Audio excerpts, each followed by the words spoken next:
Listo, les comparto la pantalla, un segundo.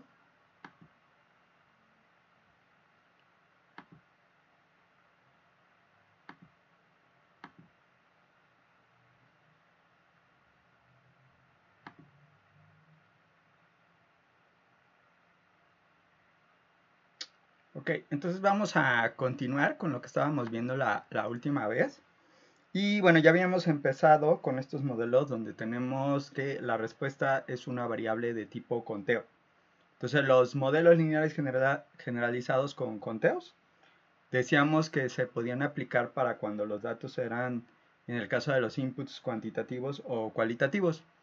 Pero bueno, cuando son cualitativos en particular, estamos frente a los modelos log lineales que les comentaba que pues tienen que ver con la relación que va a existir de dependencia o independencia entre las variables. Digamos que desde el punto de vista de los modelos log lineales, me interesa más ver cómo se están relacionando las variables, ¿no? Entre sí, más que identificar pues la fuerza de la relación con una respuesta.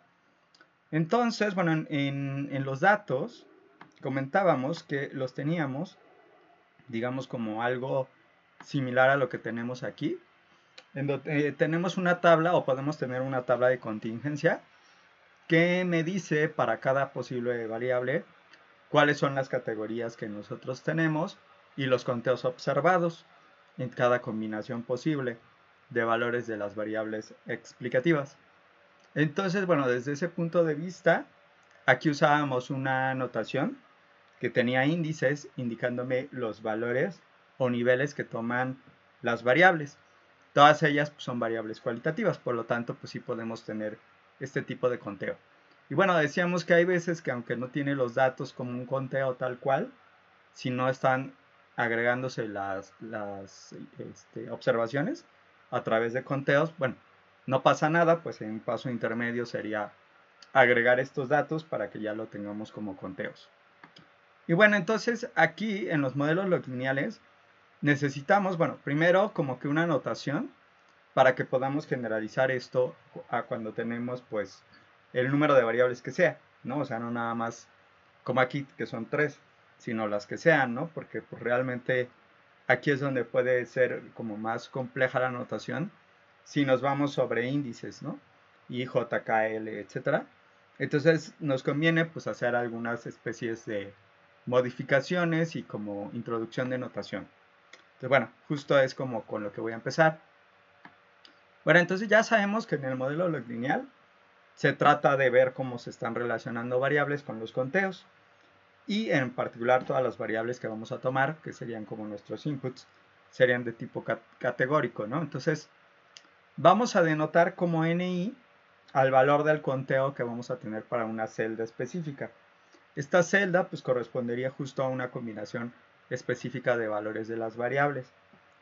Las celdas entonces pues en realidad corresponden a valores que le vamos a dar a cada variable. Por ejemplo aquí, si tenemos cada variables diferentes, que son variables cualitativas categóricas, pues entonces los valores que toman estas XJ van a ser IJ, ¿no? Indicándome pues la categoría que estamos tomando en cada caso. Entonces, aquí en realidad, la parte que la vamos a tomar como aleatoria, pues viene siendo el conteo que nosotros vamos a tener. El conteo asociado a cada una de las celditas. Aquí pues eran estas n's que ya serían los valores observados. Pero como variable aleatoria, pues estos conteos son los valores del conteo que pues no sabes qué valor va a tener específicamente. Que lo que les comentaba es que pues en realidad una tabla de contingencia es eso, ¿no? O sea, ver algo de este estilo de conteos, pero desde el punto de vista de que pues está formada por variables aleatorias, ¿no? De conteos. Ya cuando observamos valores, bueno, ahí sí ya son nuestras n's. Entonces, bueno, lo que tenemos es que la esperanza de la y para cada observación pues, corresponde al valor esperado. Y bueno, también como para tener una notación, vamos a pensar que el conteo esperado para una celda específica lo vamos a denotar como MI, ¿no? O sea, es un conteo para cada combinación posible de valores de variables.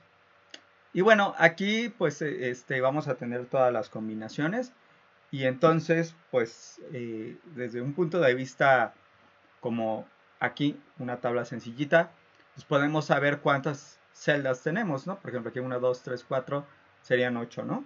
Entonces, estas 8 celdas, en realidad yo las pude haber escrito como un vector de valores observados y también de los conteos esperados, y entonces podría generar pues algo en su forma vectorial.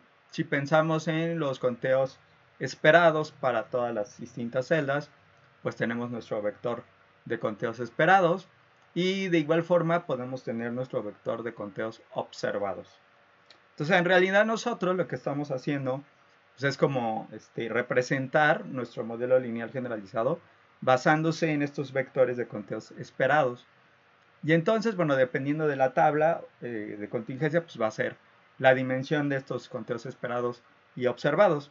Pero básicamente lo que comentábamos la vez pasada es que se utiliza una liga logarítmica porque tiene que ver con el parámetro natural y se establece una relación lineal entre nuestros inputs y ese conteo esperado, ¿no? El conteo esperado, pues que está en esa transformación G, que en particular aquí es el logaritmo. Entonces, bueno, la X en realidad nos está diciendo cómo se están dando las relaciones en los conteos esperados. Esas X's va a estar formada entonces por valores que pues vamos a ir definiendo de acuerdo a los parámetros. Los parámetros en general en este tipo de modelos nos van a interesar más como en una forma de tipo interacciones, ¿no? Y cosas de ese estilo. Recuerden, las interacciones era como este efecto conjunto que pueden tener variables explicativas. Entonces, vamos a ir viendo ejemplos de algunos casos, de algunos modelitos. Y luego también, pues, cómo se puede reflejar esto en términos de la independencia.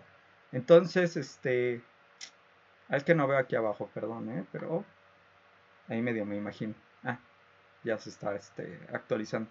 Entonces, bueno, justo, ¿no? O sea, lo importante es que nosotros definamos los parámetros de acuerdo a las relaciones que nosotros vamos a tener entre los inputs, entre las variables explicativas.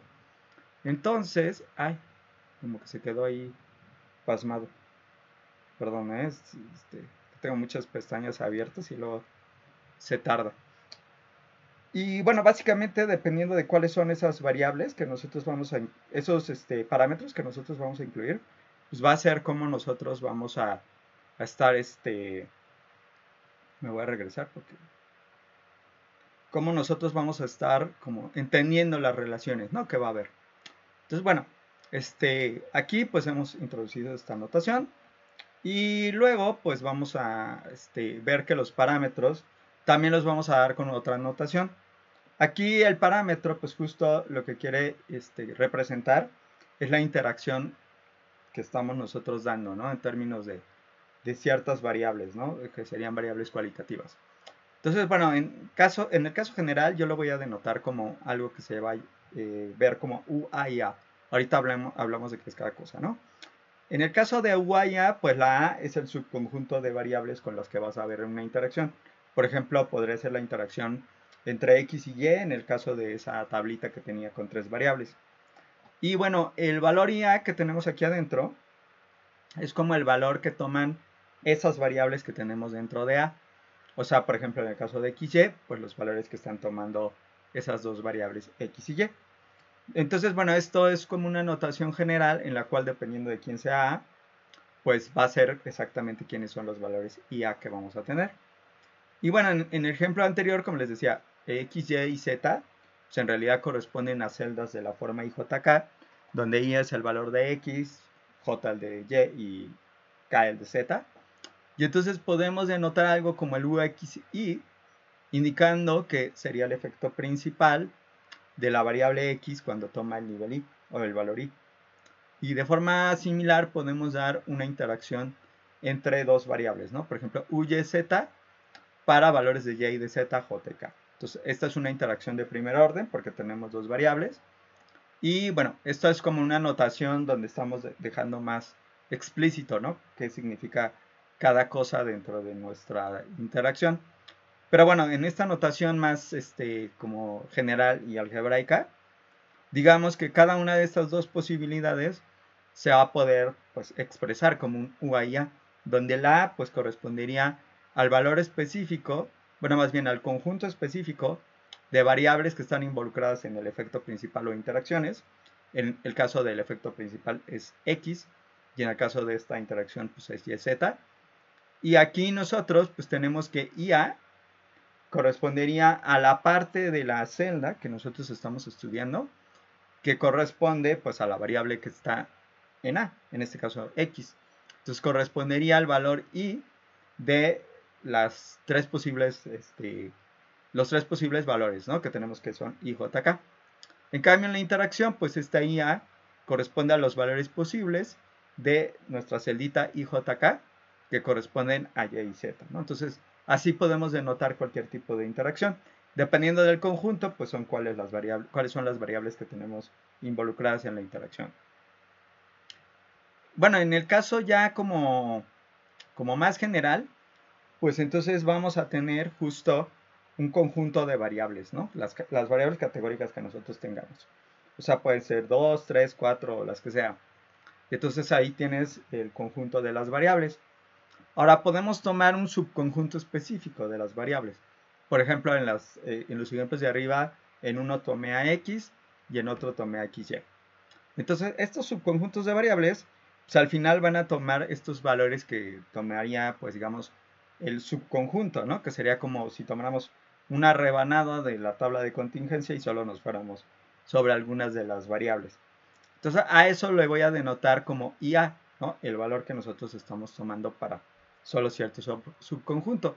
Pero bueno, esto vive dentro de IA, con la IA así cursiva, indicándome pues justo los valores que estamos teniendo en las variables de ese subconjunto, que es justo lo que estoy diciendo aquí, que sería como el producto cartesiano que tenemos de los valores que toman las variables que se encuentran en A. No, eso es lo que me está diciendo aquí. Donde I delta pues nos está dando los valores específicos que tiene una variable delta, ¿no? Por ejemplo, en algunos casos las variables pueden tener el mismo número de categorías, como en el ejemplo que vimos, donde todas eran binarias, pero también podría ser que algunas tuvieran 2 categorías, otras 3, etcétera, ¿no? Entonces, esta notación por eso lo hace como más general, ¿no? De hecho, pues justo en el ejemplo que hemos estado viendo, y delta, que son los valores de cada variable, es el mismo, son 2 posibles valores, son binarias. Eso aplica para todas las variables. Y bueno, ahí cuando nosotros estamos viendo, por ejemplo, para el subconjunto YZ, quiénes son las IAs, pues vendrían siendo todas las parejas que puedes tomar en las variables que se encuentran en A, en este caso en Y y Z, ¿no? Entonces, todas las parejas de valores posibles entre Y y Z. Entonces, bueno, con esta notación, pues, digamos como que podemos representar de forma más general un modelo con cualquier tipo de digamos, parámetros, ¿no? Ya sean efectos principales, interacciones o lo que sea que tengamos, ¿no? Y bueno, justo lo que tenemos es que el logaritmo del valor esperado de cada celda se puede ver como una suma de estos parámetros que pueden ser de distintos tipos, efectos principales, puede ser también una interacción o incluso un término constante, como en todos los modelos que hemos visto. Cuando es un término constante, pues digamos que vamos a suponer que ahí corresponde a cuando A es el vacío y que entonces U del vacío pues corresponde al término constante. Entonces, bueno, ya tenemos la posibilidad de representar cualquier tipo de modelo donde estamos descomponiendo la suma esperada, perdón, el conteo esperado en una suma de parámetros, ¿no? Que es un poco como la idea. Entonces, bueno, para poner un ejemplito, supongamos que tenemos tres variables, ¿no? X, Y y Z. Y un modelito donde tenemos los efectos principales y las interacciones de primer orden entre X, Y y Y, Z. Si lo ponemos en la notación como más explícita, sería un modelo como el que tenemos aquí, donde hay la constante, el efecto principal de cada variable, que son los que tenemos aquí, de cada variable por separado, y luego las interacciones que involucran X, Y y Y, Z. Sin embargo, pues esto mismo lo pudimos haber escrito con la notación que acabamos de dar, porque podemos decir que el logaritmo del valor esperado de cada celda se está descomponiendo en una suma de los valores de los UAIAs, dependiendo de los elementos que se estén utilizando, ¿no? O sea, los valores bueno, no los valores, los conjuntos A que se estén tomando. Aquí en particular voy a decir que estos subconjuntos están en K, donde K, pues para que reproduzca este modelito, pues tiene que ser el vacío, para que me dé la parte de la constante, X solita, Y solita y Z solita, para generar los efectos principales, y luego estos dos subconjuntos que corresponden a la interacción de primer orden. Entonces, bueno, es una manera de escribir todo esto de una manera más simplificada, porque pues con que yo dé K y esta especificación, bueno, ya se tiene, ¿no? Entonces esto se puede escribir ya en términos generales para cualquier modelo que nosotros tengamos. Sin embargo, va a haber un conjunto de modelos que nos van a interesar más, que son los llamados modelos jerárquicos. En un modelo jerárquico, si tú tienes una interacción de orden superior, tienes que tener todos los efectos de orden inferior. Eso es lo que lo hace jerárquico, ¿no? O sea, por ejemplo, en este caso, si nosotros tenemos la interacción entre XY y que entre XY, perdón, ahí lo que nosotros tendríamos es que debe existir el efecto principal de X, el efecto principal de Y y también la constante, porque todas esas las podríamos ver como los efectos anidados de esto. Y lo mismo para YZ, ¿no? Debe estar Y, o sea, el efecto principal de Y, debe estar el efecto principal de Z y debe estar el término constante. Entonces, si nosotros vemos este modelito como lo estamos dando, sí es jerárquico, ¿no? Entonces es un modelo que en particular, bueno, es un modelo lineal que en particular además es jerárquico, que son los modelos que, como comentaba, pues nos van a estar interesando más. ¿Cuándo no sería jerárquico el modelo? Supongamos que ustedes tuvieran un modelito donde este término no estuviera. Entonces, bueno, aquí también este no estuviera. Entonces ahí no sería jerárquico porque si yo tengo XY como su interacción de primer orden, pues se supondría que yo debería tener a X con su efecto principal y pues no lo tendría. Entonces ese modelo no es jerárquico, ¿no? Entonces nosotros nos vamos a ir inclinando más en términos de los modelos jerárquicos, porque son los que pues tienen más posibilidad de interpretarse y usarse, pero bueno, también los modelos no jerárquicos pueden ser usados con las cosas que vamos a estar viendo, ¿no? Entonces, justo, pues esto nos va a permitir hacer una representación de cualquier modelo jerárquico basándose en un conjunto que en realidad le vamos a llamar una clase generadora. Digamos que es el conjunto a partir del cual nosotros vamos a poder determinar todos los elementos que se van a encontrar, o sea, este valor, perdón, este conjunto K. Entonces, justo, ¿no? O sea, digamos que en nuestro ejemplo particular de la ecuación que estábamos viendo, que es la del modelito de arriba, que ya dijimos que son las UAs y As. Las UA y As vienen siendo las interacciones o efectos principales que tienes dentro del modelo. Dependiendo de quién es A y de quién, bueno, sí, sobre todo dependiendo de quién es A y de qué valores tienen los elementos que se encuentran en A, pues vamos a ver cuáles son los, por ejemplo, valores posibles que tenemos y A, ¿no? Entonces, bueno, los elementos en A pueden ser 1, pueden ser 2, pueden ser los que sean, ¿no? Si tienes 1, pues es el efecto principal. Cuando es el vacío, es el término constante. Y cuando tenemos, pues, como que valores conjuntos de más elementos, pues entonces ahí estamos hablando de interacciones, ¿no? Entonces estás hablando de cómo están interactuando las variables entre sí sobre, pues obviamente, nuestra respuesta, que es el conteo esperado. Entonces, y A, pues son los valores que tomamos para esas variables particulares que se encuentran en A. Y bueno, justo, ¿no? A tiene que ser, pues como que un subconjunto posible de todos tus conjuntos, tus variables, ¿no? Que tengas. Pueden ser 2, 3 o las que sean, ¿no? Y entonces, bueno, justo aquí las UA y A pues toman, digamos, como que expresiones particulares porque pues lo podemos ver como de una manera como más sencilla, ¿no? En este caso porque son poquitas variables, como que lo podemos denotar todavía con una notación como la de acá. Pero ya en términos generales, pues nos conviene utilizar esa notación más generalizada. Entonces, bueno, esa es la idea de la suavizada. Y bueno, justo, ¿no? O sea, de la clase generadora es de donde nosotros vamos a obtener todas esas UAs y As cuando el modelo es jerárquico. Porque lo que te va a decir es, bueno, ya que tú tienes tu clase generadora, Entonces, para saber cuáles son los parámetros que tiene tu modelo, sabiendo que el modelo es jerárquico, obtén todos los subconjuntos posibles de cada uno de los elementos de esa clase generadora y eso te va a indicar cuáles son los términos que tiene tu modelo. Por ejemplo, aquí tengo XY, ¿no? Entonces en la clase generadora tengo XY. Entonces lo que yo sabría es que debiera de estar incluido dentro del modelo por el hecho de ser jerárquico la X solita, la Y solita y el vacío, ¿no?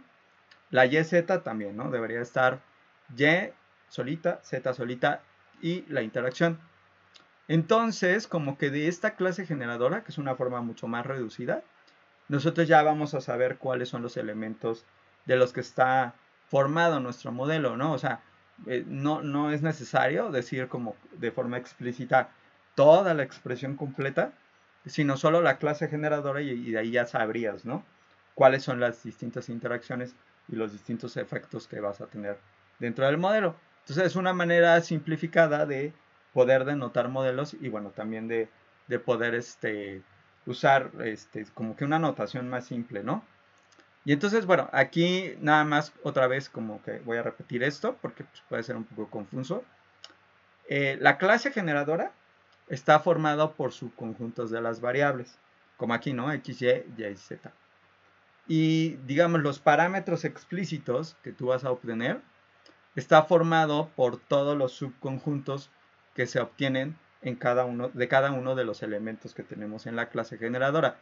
Por ejemplo, aquí X, Y XY, ¿no? O sea, entonces digamos que este es el conjunto de todos los subconjuntos de los elementos que se encuentran en la. O sea, por eso decía que estaba confuso, ¿no? Por, digamos, la manera en que se diría, ¿no? En lenguaje, pero bueno, o sea, básicamente la idea es que es el conjunto, la clase generadora, a partir del cual vamos a saber cuáles parámetros son los que tenemos dentro del modelo. Y entonces, bueno, esta notación nos permite pues, simplificar bastante cómo vamos a expresar a los modelos, porque básicamente lo que vamos a decir, bueno, el logaritmo del valor esperado va a ser una suma del UAS y AS, que son parámetros que vamos a tener, efectos principales, término constante, interacciones, y estos dependen de K, que en el caso particular de que el modelo es jerárquico, pues es, como comentaba, el conjunto de todos los subconjuntos formados a partir de los elementos en A. Entonces, bueno, esto nos va a permitir, por ejemplo, obtener las ecuaciones de verosimilitud de forma más reducida, ¿no? Porque pues no tenemos que expresar así UX, Y, Z, X, Y, Z y todo ese rollo que dimos allá, sino pues como que ya lo estamos haciendo de una forma más reducida. Ahora, en particular tenemos un modelo, que es el modelo que se conoce como saturado, que es un modelo que va a tener un ajuste perfecto, y que es el modelo que, pues digamos, tiene todas las interacciones posibles entre las variables, ¿no? En otras palabras, nuestra clase generadora corresponde al conjunto de variables. Entonces, por ejemplo, si tu modelo, como el de acá, teníamos 3 variables, tu modelo saturado es este que nosotros estamos viendo aquí. O sea, digamos que las variables son 3, X, Y, Z, y entonces va a incluir a todas las variables en una interacción de segundo orden, así se llaman cuando tenemos 3, y todas las interacciones posibles de orden inferior, que son las que tenemos aquí, todos los efectos principales y el término constante. O sea, incluye todos los efectos posibles, ¿no? Entonces resulta que tiene un ajuste perfecto porque los valores que nosotros tendríamos bajo el modelo corresponden con los valores reales de los datos, ¿no? O sea, digamos que es exactamente igual a los conteos que tú tienes en tu tablita, ¿no? Original. Entonces, ese es el modelo de ajuste perfecto y se le llama saturado. Ahora, bueno, antes de pasar a eso, en este caso, el modelo saturado, pues digamos que uno diría, bueno, pues ¿por qué no usar siempre el modelo que tiene el ajuste perfecto? Lo que pasa es que este modelo, pues ahora sí que está como sobreparametrizado, ¿no? Y además nosotros no estamos entendiendo mucho de cómo se están dando las relaciones entre las variables. O sea, también algo con un ajuste tan perfecto no es bueno, porque no nos está ayudando para entender pues, ¿qué es importante, no? Interacciones, por ejemplo, más sencillas o a lo mejor nada más los efectos principales son importantes. Y si nosotros tenemos un modelo así de complejo, pues esa parte en realidad no la estamos investigando. Pero nos va a servir, o sea, nos va a servir como un modelo de referencia. Entonces, bueno, por eso sí se define. Y bueno, el siguiente paso es tratar de ver cuáles son las ecuaciones de verosimilitud. Y esto es interesante porque las ecuaciones de verosimilitud que vamos a calcular aquí van a tener expresiones que en general, en la mayoría de los modelos lineales generalizados, van a tender a repetirse en su estructura general, ¿no? O sea, digo, no siempre va a ser igual la distribución, ya sabemos, pero en la estructura general, más o menos las soluciones van a ser similares. Entonces, bueno, ¿qué es lo que tenemos que hacer? Como en cualquier modelo, pues nosotros hicimos supuestos distribucionales, ¿no? Bueno, en cualquier modelo paramétrico, ¿no? Aquí en particular supusimos que las respuestas pues tienen una distribución Poisson con un parámetro lambda, ¿no?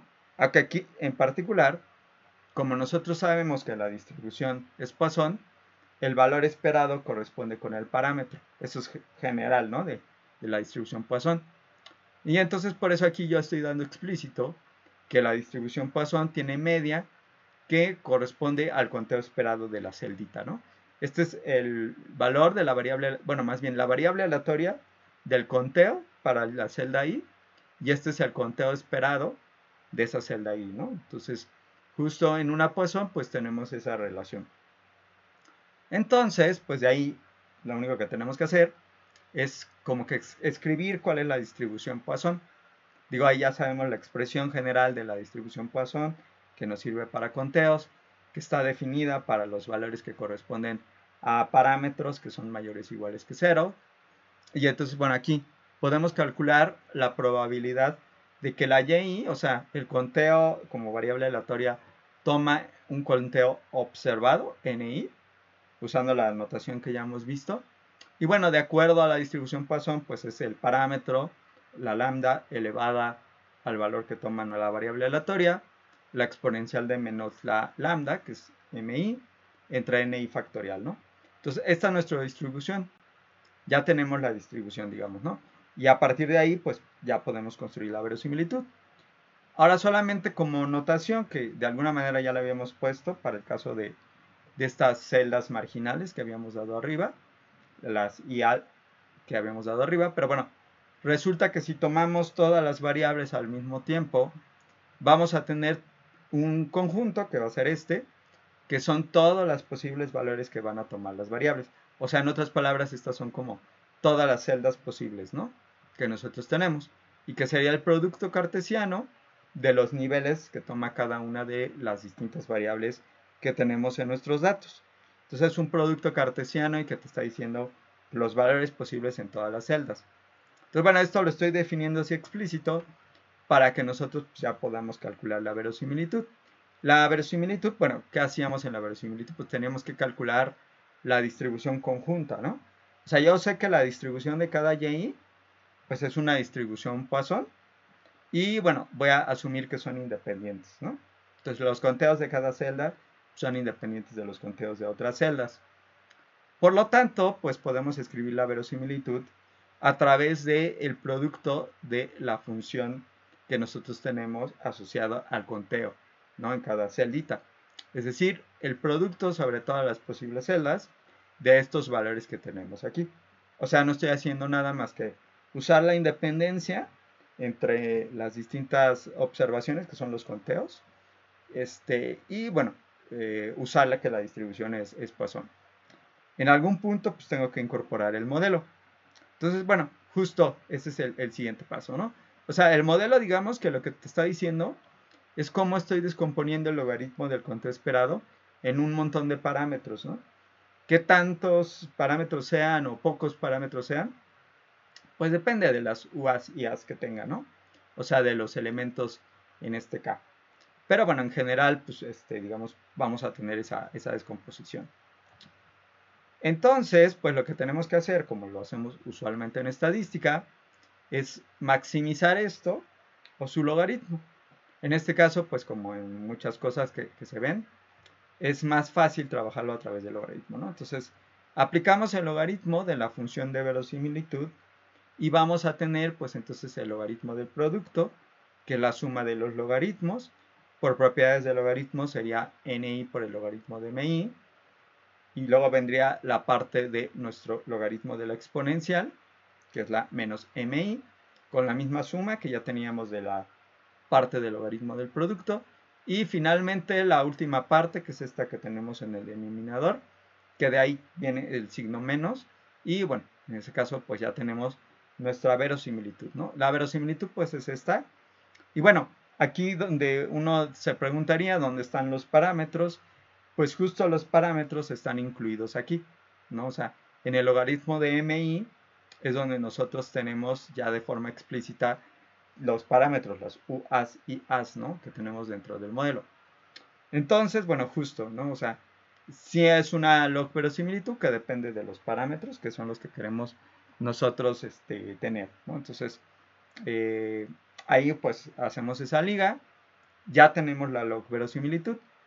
Ahora, yo les había comentado la clase pasada que una distribución posible para este tipo de datos que están con tablas como la que estábamos dando aquí, pues son Poisson, ¿no? Que sería lo que estoy estudiando. Que sería como pensar que los conteos de cada celdita son variables aleatorias y pues tú tienes ahí el valor que corresponde al conteo en cada combinación. Sin embargo, otra distribución que también podría tener sentido sería la distribución multinomial. O sea, en la distribución Poisson, digamos que los conteos se van comportando de forma aleatoria en todas las posibles celdas, ¿no? De nuestra tablita. En el caso de la distribución multinomial, es como pensar que tenemos un cierto total de observaciones, o sea, el número de observaciones en tus datos, y que ahí yo estoy distribuyendo esos valores que yo sé que son conocidos, que es el total de observaciones, en las distintas celditas, ¿no? Y que justo ahí es donde tengo estos valores NI, como los que estamos observando aquí. O sea, es un poco diferente. Acuérdense, la distribución multinomial es como cuando nosotros estamos hablando de que tienes una variable categórica, no sé, con 5 categorías, y entonces ahí tenía los parámetros de la probabilidad de pertenencia a cada categoría, y la distribución multinomial te servía para modelar ese tipo de cosas, ¿no? Que de hecho era de tipo multivariado, y ahí podrías modelar, perdón, el número de observaciones que tendríamos para cada posible categoría, ¿no? O sea, por categoría pues estaríamos viendo el número de observaciones de acuerdo a una probabilidad que sería la probabilidad, digamos, de cada categoría. Aquí sería lo mismo. O sea, digamos que el equivalente a las categorías serían cada una de las celditas, y entonces estamos teniendo un reparto del total de observaciones en cada una de las celdas, que vienen siendo como las categorías de esta variable multinomial.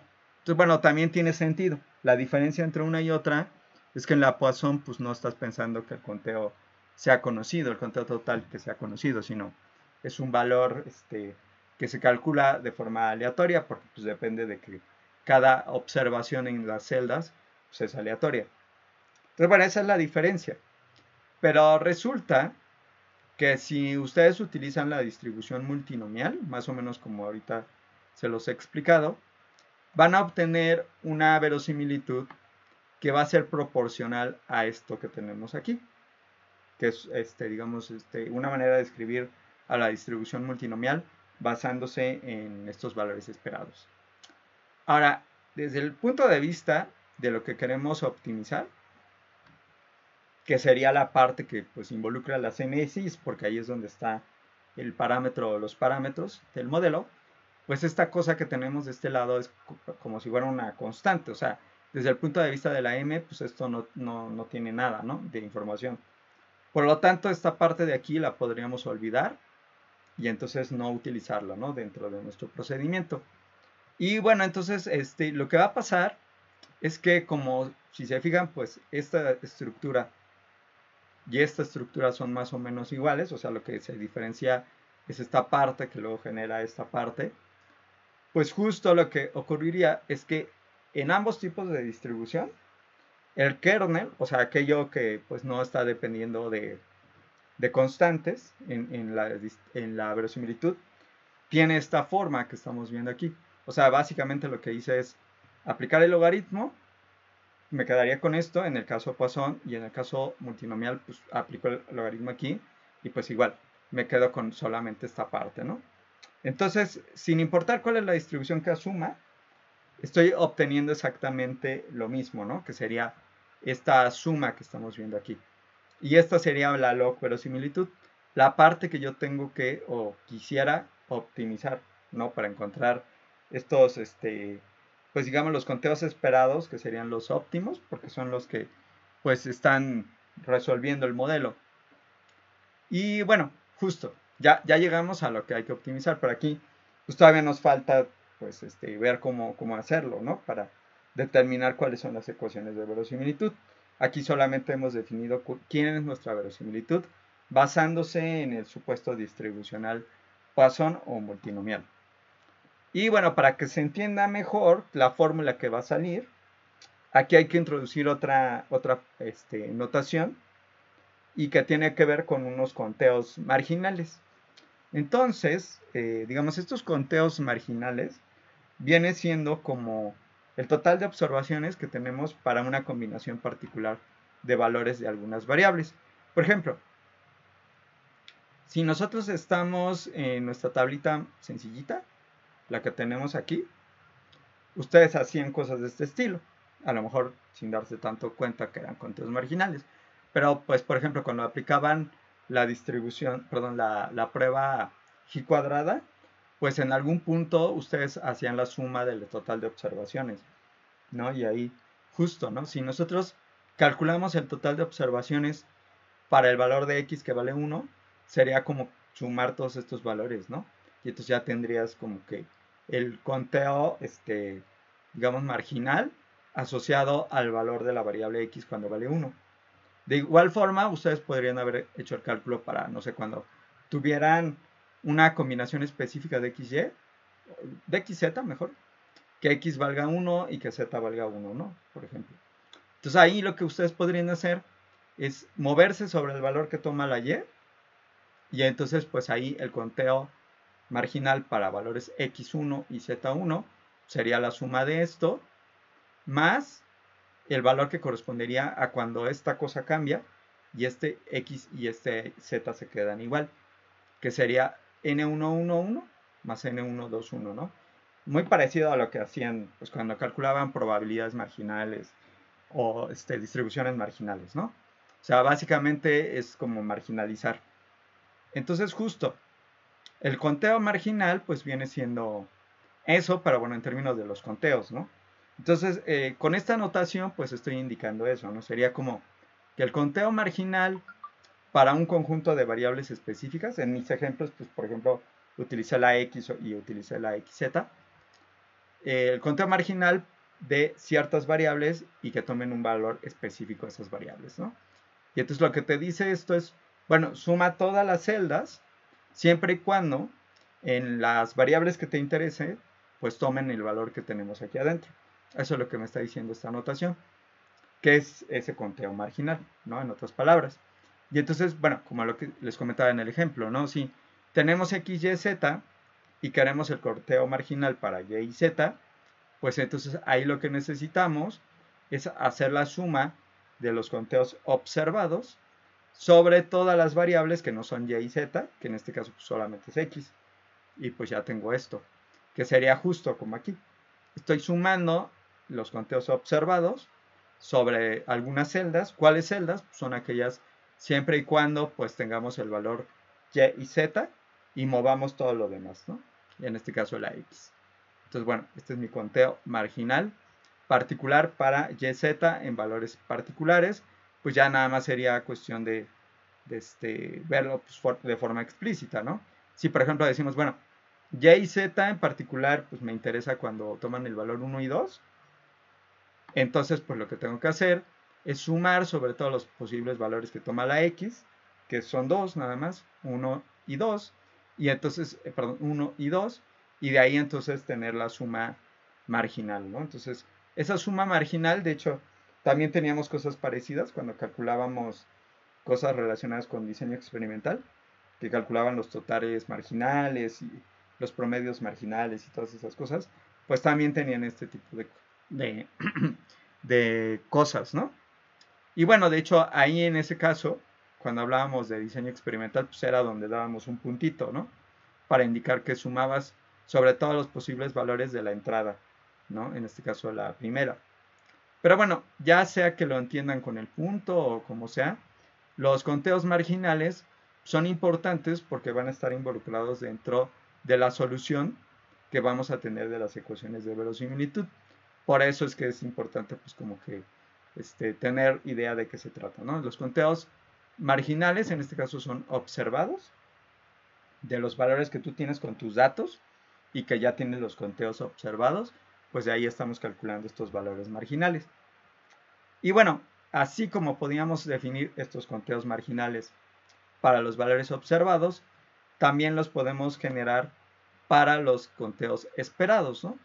O sea, en los conteos esperados pues, también tenemos la posibilidad del cálculo del conteo marginal esperado, ¿no?